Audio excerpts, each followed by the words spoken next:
কানাডার মন্ট্রিয়ালে মৌলভীবাজার জেলা সমাজ কল্যাণ সমিতি অব কুইবেকের সম্মেলন সম্পূর্ণ হয়েছে। মন্ট্রিয়ালের একটি হলরুমে আয়োজিত সম্মেলনে উপস্থিত ছিলেন কয়েক শতাধিক মৌলভীবাজারবাসী। কানাডা থেকে বিস্তারিত জানাচ্ছেন মুয়াজ্জম সাজু। কানাডার মন্ট্রিয়ালে 2013 সালে মৌলভীবাজারের বাসিন্দারা প্রতিষ্ঠা করেন মৌলভীবাজার জেলা সমাজ কল্যাণ সমিতি অব কুইবেক। দীর্ঘ এই পথ চলায় এই সমিতির রয়েছে অনেক সফলতা। এই সফলতাকে ধরে রাখতে সমিতির আয়োজিত সম্মেলনপূর্বক আলোচনা সভায় মন্ট্রিয়ালে বসবাসরত সকল মৌলভীবাজারীকে ঐক্যবদ্ধভাবে থাকার আহ্বান জানানো হয়।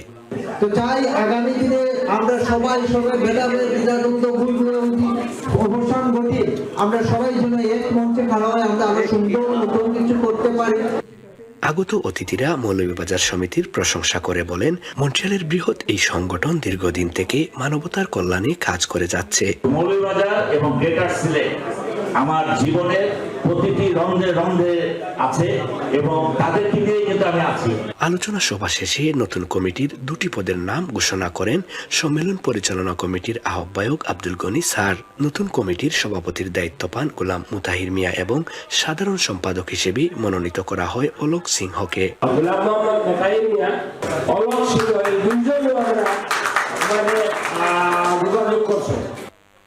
101 সদস্য বিশিষ্ট এই কমিটির মেয়াদ থাকবে 2 বছর।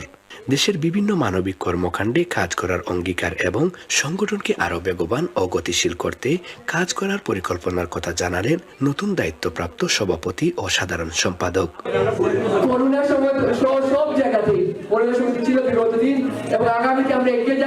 মৌলভীবাজার জেলা সমাজ কল্যাণ সমিতি রাজনৈতিক মতবিরোধের ঊর্ধ্বে উঠে কাজ করবে, দেশ এবং প্রবাসে সকল মানবতার কল্যাণে কাজ করবে, এমনটাই প্রত্যাশা সকলের।